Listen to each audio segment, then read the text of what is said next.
What is a revenue-based advance and who needs it? Today we're going to give you 10 specific examples of people that we've funded for the fastest funding program in the West. All right, let's do this. Hello and welcome back to another episode of Finance Agents Live. This is episode number 84. Do you want to know something about 84? Let's give it an 84. What's the 84 factoid? This is going to be a good one. How many years does it take Uranus to travel from the sun? Really? Are we going there? Jesus. Sorry.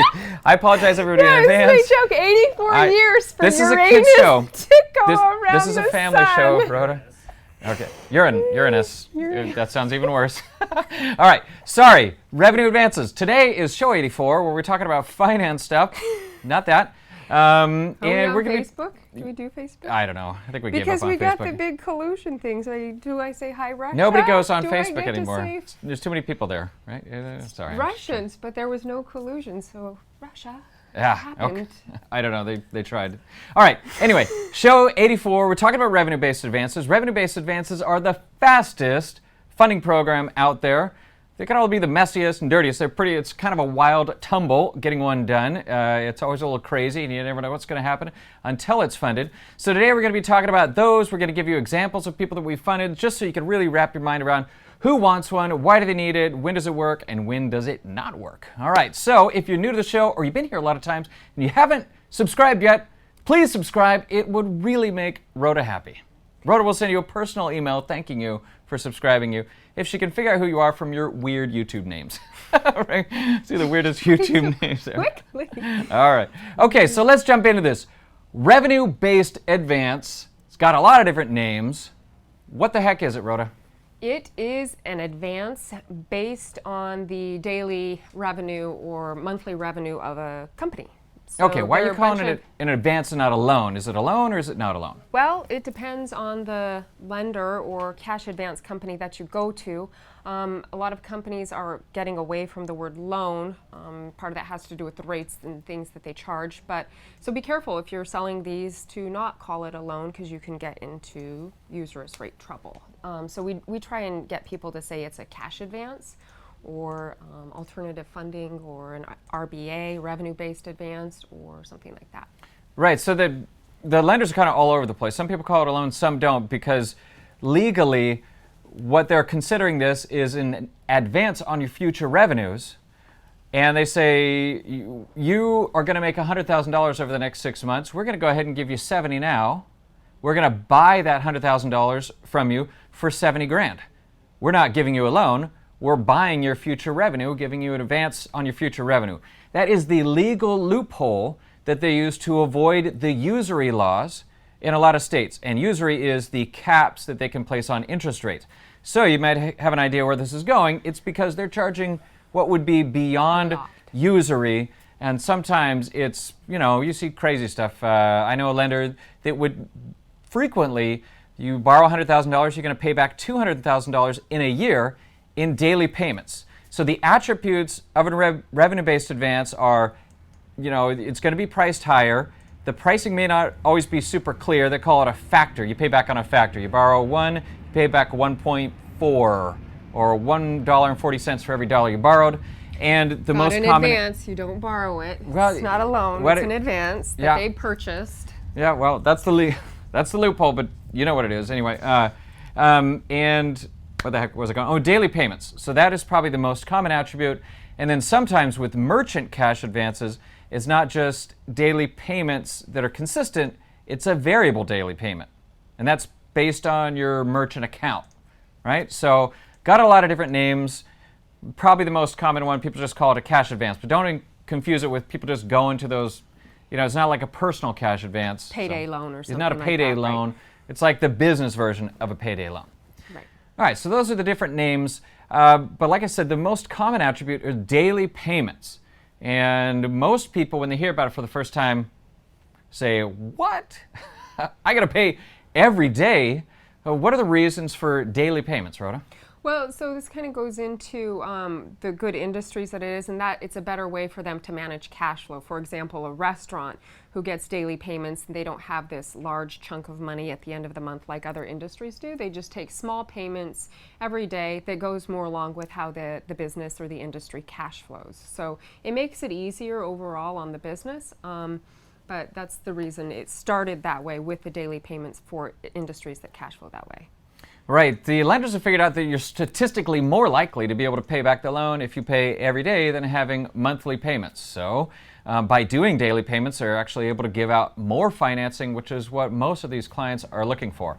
Give me as much money as you can, as fast as possible. I've got an opportunity or a problem that needs to be solved. All right. So those are the reasons for the daily payment. Who needs a revenue-based advance? Well, small business owners. It's a good fit for people who need money quickly. SBAs or traditional term loans can often take a minimum of a month to fund, and this is good for people who need money very quickly because they need to make a deposit on a second location, or they need to make payroll or something like that. It's good for people with bad credit. You'll see some of the credit scores that we get into, but oftentimes some of these companies don't even pull credit because they're just looking at their credit card statements. I didn't know that, yeah. Yeah, sometimes they don't even pull credit. There's no collateral, so if you need money and don't want to put your house up, this is completely unsecured, but for the lien on the business. It's also good for businesses whose debt service coverage ratio doesn't align with traditional term loan guidelines. Sometimes, particularly with newer businesses, they take on a lot of debt to grow and they become what we might consider over leveraged. However, if they get a little bit more of an injection, it's a good fit for them because they can get the extra bump that they need because there's not that as deep of underwriting criteria. And then, like I mentioned before, it's really good for certain industries like a restaurant where banks kind of shy away from them. This program is a great fit because of the cash flow. Or let's say a beauty salon or an auto body shop or things like that are a good fit because of the daily payments. Lenders or people who do these advances love them. Okay, great. So if you need money fast, this is the way to do it. It has the lowest credit criteria of all the business funding programs, except for, say, the real estate program, which is, really separate. So it's very forgiving. But, we don't. What are some of the stuff? When is it a bad use? I do have people come in and they say, well, I don't qualify for a business term loan. Let me get a revenue advance. I need it for this. And I say, that's not a good idea. So what are some of the things that come to your mind on when it's a bad time to get a revenue-based advance? It's a bad idea if you're using it to keep the lights on or to not grow your business. Some people use it to bring on extra staff, but if you're not making ends meet by paying your current staff, that's a hard one. Paying bills, doing things like that. But it's a really good fit for people who have a project that's going to generate revenue, working out the numbers with them to help grow their business. And again, like we mentioned, it's expensive, so it's going to cover all of that extra cost. Yeah, some of the weird requests I've gotten over the years were, and this one I've heard a lot, I want to get a revenue advance to buy a business. That one is really a bad idea. The repayment's so high, it's just not going to work. I've heard people ask for revenue-based advances to pay for student loans and stuff like that. It's just not a fit. If you are basically going out of business and this is your last-ditch effort to try to save the business and it's just going down fast, you're probably better trying to work it out with your existing lenders than getting a revenue advance where all of a sudden you're ballooning let's say you have $100,000 in debt, you take out the advance, now you owe 140 or 160. These revenue-based lenders are really aggressive in trying to collect repayment. You're probably better off working with traditional lenders and try to work out some sort of a payment plan. So if you're going down fast and you're looking for that last thing, a lot of people look to this. I don't think it's a good fit. It's really good if you're growing. You want to buy inventory that you can flip quickly and generate revenue. That's when it's a win-win. And you bring up a point about buying a business. You can't really use it for that. I know that they say there's really not a lot of restrictions on use of funds, but you need to be the current owner. So unless you have a business that's cash flowing and want to use that to buy it, you can't just not have a business. You can't have zero time in business. Minimum, I would say, is under current ownership is about 3 months, but really we want to see time in business 6 months to a year. Yeah, and then if you're refinancing debt with debt that's more expensive than the debt that you're refinancing, that's like a bad sign, right? If you have a 20% credit card and you're going to refi it with a cash advance that's effectively a 50% interest rate, that's a bad sign. All right, you need to look at something else. Yeah, all right, look for debt refinance. Let's give you some real examples. Let's start with an auto body shop. This is probably one of the biggest fundings we've ever done, right, Rhoda? Well, I wouldn't say it's the biggest funding, but it is the lowest FICO score. So that's why I brought this one up. It's a teeny tiny funding. It is I put this one up for a couple reasons, and not just because of the amazing commission that we got on this one, but there were a few hurdles on this one. As you can see, the FICO was a 374. This one I had to go to a lender who doesn't pull credit, because lenders who do are looking for something about 500 to 550 in that range. And so lenders who don't pull credit, they need to be taking credit cards, and they'll do, as we were talking about earlier, the split funding. And so they'll take a portion of your credit card revenues and pay back, and then they'll disperse the rest of the funds into the merchant's bank account.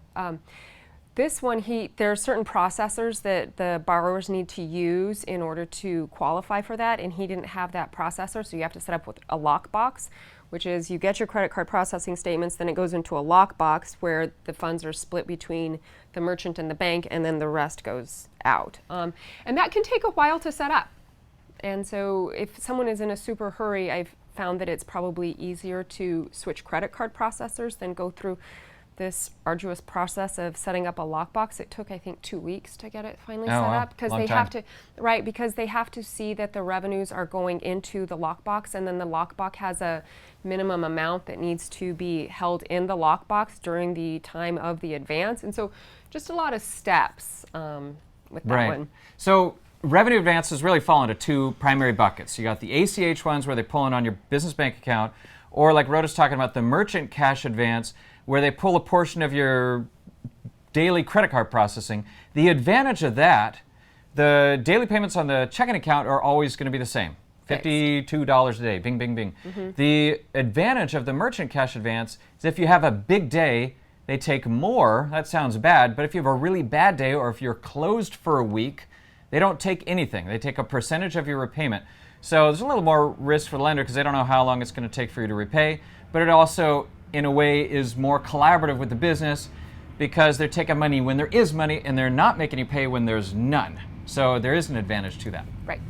All right, so what about this next one? Aerospace parts, $136,000 funding. That's more like what I like to be doing. Yeah, so this one I again put up for another reason, is that the initial funding that we did for this client was $20,000, but then they do what's called renewals, and when the merchant has paid off about half of the current advance, they will call them and say, hey, are you looking for more money? And usually they say yes, and so they'll give them more money. They'll pay off the balance of the first one and give them even more money. And this one, I think, did 4 fundings. And what's great about it is that you do the work on one deal, which the first commission, I think, was about $3,000. We got 15 points on that one. And then you get residual commissions off of the subsequential funding. So it's a good work.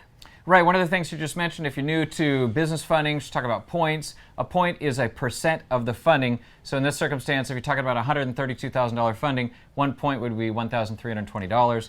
We got 15 points on that, and that's an example of the kind of range you see. Generally, lenders are going to pay anywhere from 3 to, I don't know, I don't see anybody go above 20. And it really depends on the borrower what that ends up at. Usually the smaller loans are going to have more origination points. 15 points on 130 grand, that's pretty high. But maybe is that a combination, is that 130 something a combination of multiple loans combined together? Multiple advances. He had 20,000 in the first advance, and then he had 35,000, 40,000, and then 41,000. So you can see that this person is growing. His business is growing, and they're able to increase the advance amounts as time goes on, because he gets good payment history. They develop a better relationship, and then he can. It's what you want to see, that he's using the money to buy airplane parts, and then he goes out and sells them. Awesome. Yeah. Okay, next client, we have an organic grocery store that got $22,000 in change in funding. What can you tell us about this one? This one was the trick one I told you about. This is actually an equipment finance deal that I snuck in there, because we had just done it, and I know that a lot of people, like you were talking about earlier, for startups. So if they have lower credit, which a lot of people for cash advances do, and they're looking to start up, you can think about equipment finance, and then it's secured. So this one, his FICO was 650, and we were able to do some signs and build out of the store. Wait, I'm confused. So we're talking about revenue advances. Why did we put an equipment one in there? because I wanted What to was the go over. correlation? That was just a surprise for you because I just fun. did 8 advances, and then I put this one in because I think it funded last week, and so it was kind of top of mind for me. But when you talk to people who are startups, and I know a lot of things that we say are how's your credit, that is a big criteria for revenue advances.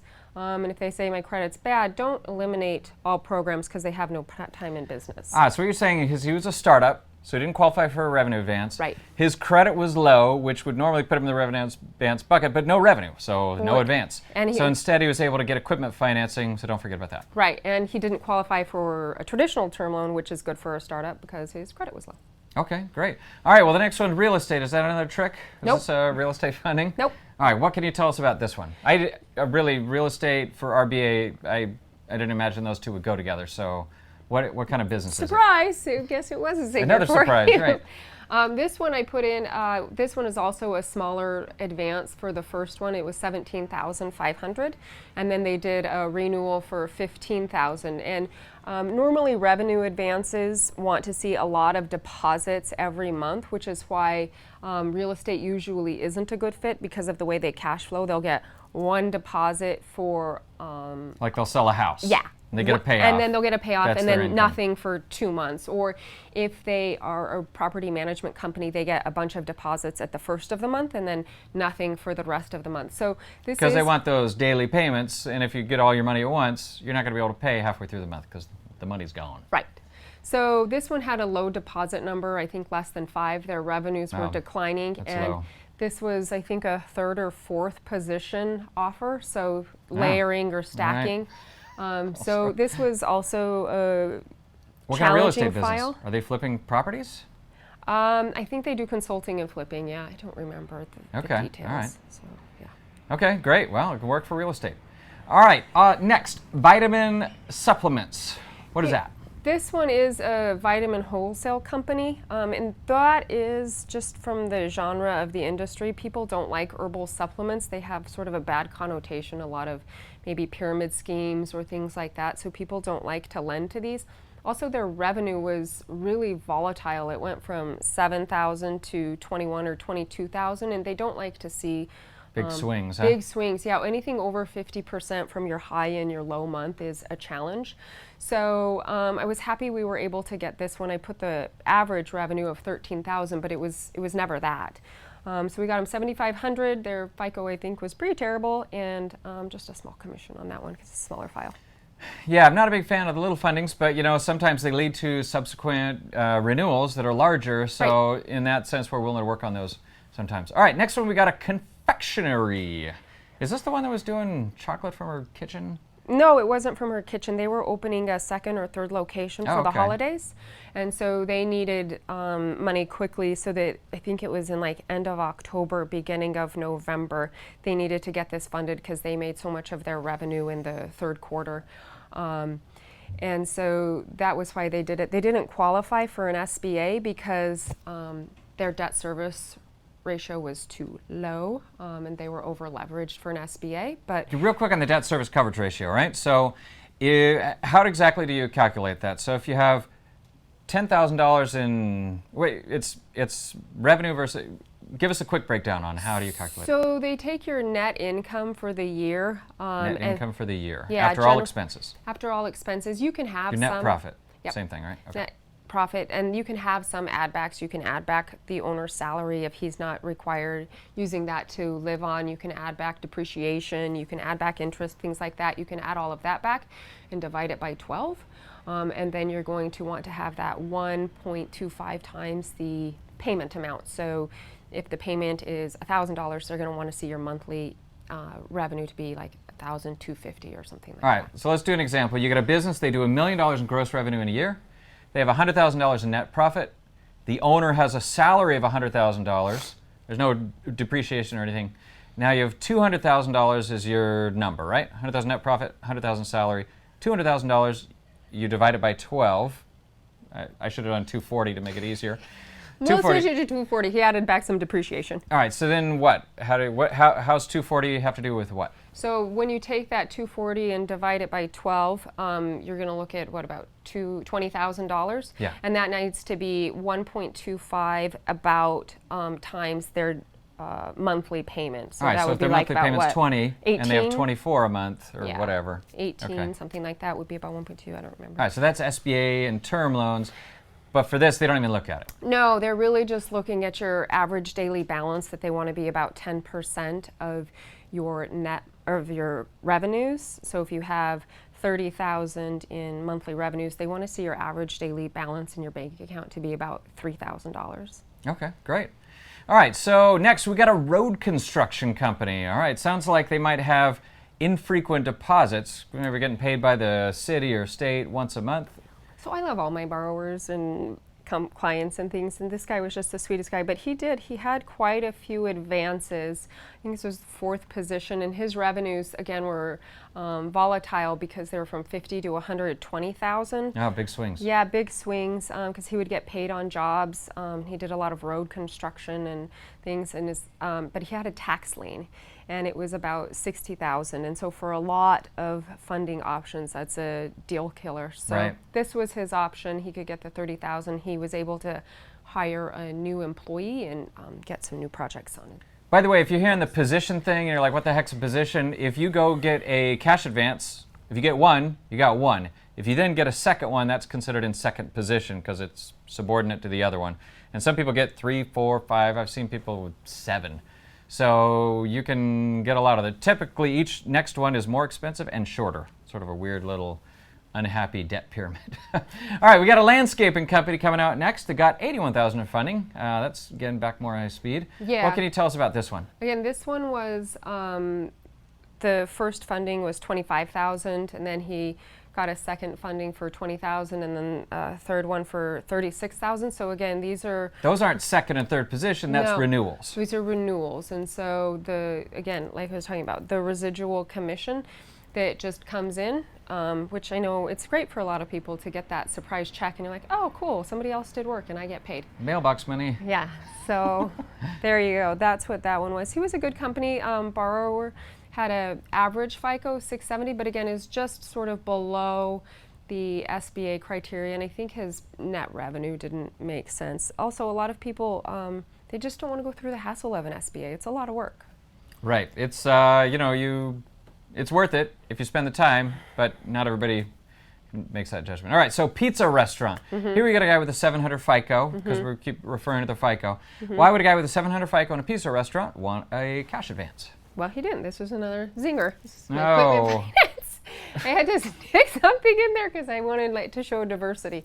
And so this one we got 48,000 for like a pizza warmer, a sink, a freezer, a fridge, gas oven, construction. And it was good because he had good credit, but he did not want to do an SBA. So there are always options for people. That's my point. What did he actually get? 48,000. In what? Was it Pizza warmer, sink, was it a cash freezer. advance? No, this was the equipment finance. Oh, you're plugging your equipment program today. What the heck's going on? I told you I had two zingers for you. Equipment's another week. Well, on your equipment show, I'll put in CRE. All right. Do it, because I'm sure you will. You love it. You always want to plug different things. All right, cool. And last but not least, trucking, which is clearly equipment finance. So trucking, well, this one is, I brought this one up because sometimes people have a trucking company and they want to get a second or third truck and they don't have the cash advance or the cash injection required for the down payment of the truck. And For equipment. They don't have the cash for equipment. But I want to bring this up because one of the ways you can do that is by getting their bank statements in, and you can get their down payment with the cash advance and then do the equipment finance and combine them, and you get two deals out of one. Oh, okay. All right. So they want to buy a truck, but they got to put down 20 grand. Yep. You do a 20 grand cash advance. Right. And then you make finance magic. the remaining part of the truck with equipment finance. I have seen borrowers though get into tough positions with this where someone will sell them the whole cash advance for $75,000 or something like that. They're going to cash advance the entire purchase? Yeah, and Oof.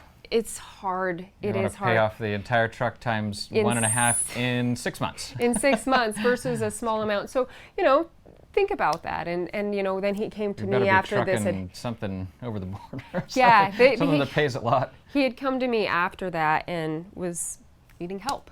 Yeah, I can imagine. Okay. All right, so cash advances, they're useful for a lot of things. Generally, if you need money fast or if you have specific reasons why the banks don't like you, and what the heck, the banks don't like people for all sorts of reasons. They don't always make sense. They do to the bank. And so here's a good alternative. Unfortunately, it's a little expensive, but it is fast and very forgiving. So thanks for coming on and talking about that. Next week, we're going to be going into a fun topic if you're in the brokering world, and that is daisy chains.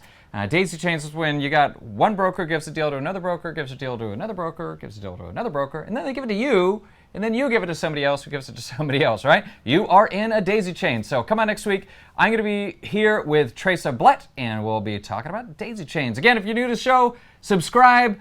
Don't forget, Rhoda will send you a personal email, maybe a handwritten card if you request it, for subscribing to the show, right? What else can I throw in there? You'll learn so much and you'll be a much better person. Everybody who subscribes before the next show, we will mention your weird YouTube name on the next show. How about that? Oh, we got a question. Look, Uh-oh. What paperwork do I need? So that's the other great thing about cash advances is that it's minimal paperwork, particularly for those deals under $100,000. We just need the a one-page application and 3 months bank statements. So that is a great question. We're going to be looking at the revenue, how many negative days they had in each month, like what their average daily balance was. Hopefully if they none. had bounced. Hopefully no neg days. Yeah, you can go up to maybe 6 or 7, but then it starts to get down and you want to see higher revenue. So again, as we talk about all the time, if you're very low in one aspect, you need to compensate in another aspect. Right, and why do the lenders care about negative days in your business bank account? Because if your account is negative, you're sure not going to be making your daily payment. And that's what they care about, getting that money every day. Every day, and by the way, every day, not Saturday or Sunday, if it's for the ACH version. But if you have a merchant cash advance, it's every day you batch, they take a portion. So another difference between the two. All right, I got a question from Marcy here. Can you do a revenue advance if you're a sole proprietor and you do not have a business entity? Great question. Yes, you can, but you do need to have... Are you sure? Yes. You need to have business bank statements. They cannot do it on a personal bank statement, but we have done sole props. They can't do all of the deposits into the personal checking account. And it's not just, oh, well, I have this account and all the deposits are my business account, even though it's personal. Different banks have different types of accounts, and it needs to be a business type of account. It can't be personal checking. Okay, all right. So a sole proprietor means that you said, hey, I'm a business, right? In order to be a sole proprietor with a business checking account, you at least, at a minimum, had to go file a DBA, which is doing business as, or a FB, for fictitious business, FTB, whatever, depending on what state you're in. You're going to go file a name. I may be Chuck, but my business is Chuck's Lawn Care.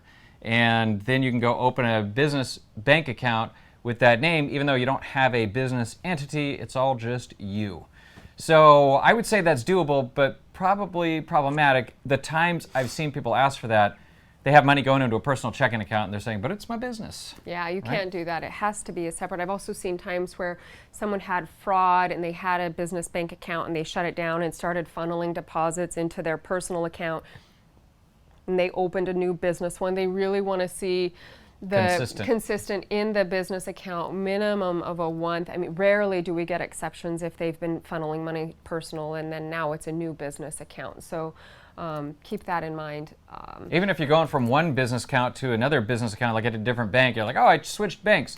Well, the cash advance lenders are going to say, oh, that's a little fishy. Maybe I'll give you half the money, or maybe let's wait a few months to make sure the revenue continues as it was. Right. We got another good question here from Mike Mendez. Is this personally guaranteed? Thanks. He's saying thank you to you, Rhoda. I think it's to you and to Darren, so it's all right. We're a team here. There's no I in team.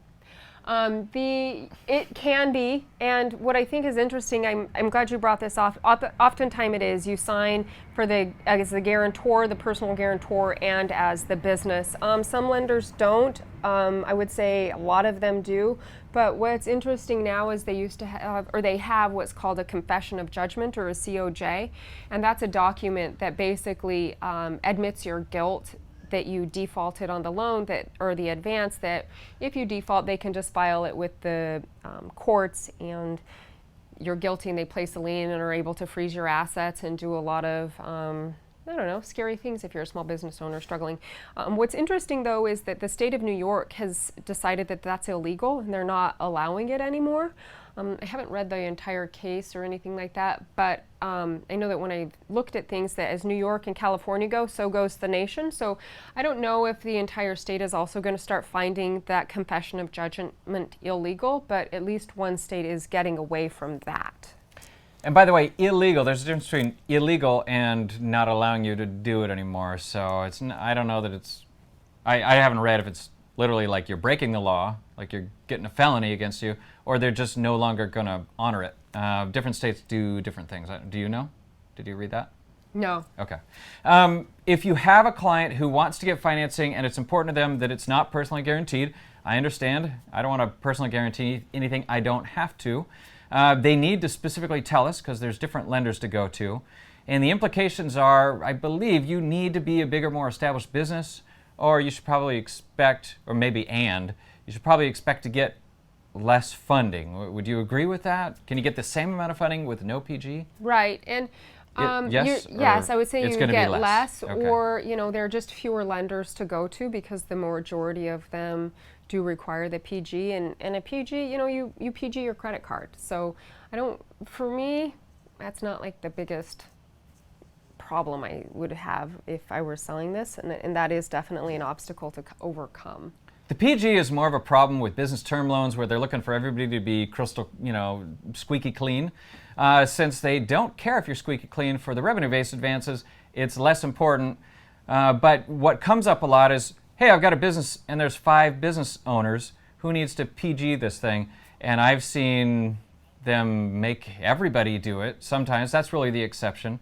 Is there a general rule on what percentage of ownership for this that they're going to start asking you to personally guarantee it? I don't think there's a PG minimum requirement, but they do want to see at least 51% of owners on the application or contract, whether or not that's a PG or not, just signing for the business. I did see one where they took the owner of the business, they had him personally guarantee it, and they made the president of the business personally guarantee it, even though he had 0 ownership. So you're going to see a whole range of stuff, and if that's a problem, there's generally other lenders you can go to. That's why you want to work with somebody like us who knows everybody out there, and we can find ways around some of these problems if you're running into them. And I don't see any more questions, so with that, we'll go ahead and Darren's got a question. Yeah, okay, so... I think Darren's talking, or something. Well, I'm trying. Apparently this isn't turning on. So I'm going to switch microphones. I don't know if you can hear him. He says that you can't. He's switching microphones so he can ask a question. All right, the internet has blocked Darren. If you say... Nope, did you just turn it? I got it handled. Oh, I don't know what just happened, but... Okay, are you on? Yeah. Right, so, okay, so what is... We've been talking about... Always smooth sailing here. Yeah. We rehearse. Well, we've been talking a lot about the time frames on the fundings. What is the shortest time frame that we've done for a revenue advance, and what's the longest that we've run into? Okay, well, good question. And Rhoda's going to be able to give more specifics, but, I always get a little hesitant to answer these questions because invariably if I say the shortest was this, the next 20 people all expect that to happen. Of course, that's going to be best case scenario with everything working together. That's on one side. On the other side, the longest is almost always completely the fault of the client because we make an offer. Maybe they go away for 6 months or a year and come back and say, hey, I want it again, and we get a new offer. Do we consider that to have taken a year because they disappeared and came back, or is it a couple days? So in general, I feel like you should look to see these things take from 3 to 14 days. I feel like that's kind of the range. I've seen them fund within 24 hours. That's right. Pretty rare. But it happens. If you're in the right scenario, if you're looking for an advance around the $30,000 range, that's kind of a sweet spot. Mm-hmm. A lot of lenders like to just throw money at you. That's on one side of it. On the other side, if clients are slow or they have to file tax returns, sometimes that happens. What are some of the things that make things drag out a little bit, Rhoda? Yeah, it's definitely the amount that they're seeking or amount that they qualify for, because advances over 100,000, 150,000, there's just more risk, and so they're going to be asking for a P&L, maybe tax returns, things like that. I know Tim said he likes the bigger loans when we were going through these, but really, Yep. 25, 30,000 is a sweet spot because they're very easy to get done. Yes, super and low so, documentation, right? You know, you online spend checkout. a day on it, and that's it. $3,000. You know, for a deal that's 80,000, you know, the business owner is going to think about it a little more, and that's understandable, to make sure that the ROI pencils out and things like that. But 30,000 is a good amount for this. I would say the longest one, I'm sure it's like over a month. You know, they just have to think about it, and then they have maybe people they need to talk to, and then they have to get the information from their CPA because it's a larger funding. So I don't keep track on. Right, I would times. say deals over 50 grand, usually 50,000 with a lot of lenders is kind of the mark where they start asking for more documentation. Definitely at 100, they're going to ask for more. So, but yeah, these can fund very quickly for people that need it. But the risk is you tell somebody, hey, we can fund this in a day, and they think, all right, I'm going to wait till the absolute last second because I'm going to try to find something cheaper, which is logical, right? They want to save money. Then they wait at the last second, and they say, all right, I'm ready, fund it to me today. And you're like, well, now we have to start the process. And let's say you get it funded in a week, and you're feeling pretty good about it. They're screaming at you because they said you lied to them. You want to be real careful about the funding timeline expectation, because if you don't hit what you say you're going to do, people get really upset. I mean really upset, right? So you just don't want that. All right. Any other questions, Darren? Yeah. So if I was somebody who had somebody interested in financing, or I myself want a revenue advance, how do I get in touch? Rhoda? Call Rhoda. Well, you can call me. You can go to financeagents.com, and you can put in the information on the website. That form is, I don't know where it is. Yeah, so if Still you there, right? want to refer somebody to us and you're not an agent yet, sign up as an agent, then log it online and you can enter all the information in. Put a note if you want us to contact you or contact the client. In general, if we see a prospect come in, we contact the client, or one of our member offices reaches right out to the client. But if you're working with them, put in, we can call you first and go back and forth with you. So, you know, if you're a little bit more advanced, you'll have the application, have the client fill out the app. Again, it's just a one-page app, and turn it in with the bank statements. In fact, if you have all that, if you have an app and bank statements, put it all in one email, send it off to rba@24hourapprovals.com. It goes directly into our underwriting portal. Rhoda can review it and get an offer out same day, or at least a prospective offer out within a few hours sometimes. So can I send an email without having an agent account? Yeah, but we won't know it's from you, right? It'll still go into our system. We'll still call whoever you have there. But you know, you should create an agent account if you want to work with us. You want to get paid for your work, obviously. Then sign up as an agent. It's free sign up. Go to financeagents.com. In the upper right-hand corner, there's a little box. You click it, sign up as an agent. It's very fast. There he is. Excellent. And that's us. All right. Great questions. Thank you for coming on. We'll see you next week where we talk about daisy chains, everybody's favorite topic. And in the meantime, we look forward to doing a lot more deals together. Oh, you said the catchphrase. I'm in. You're back. Let's do this. The old I'm Tim just going to is back. sandwich all the catchphrases that I They're can. all Tim.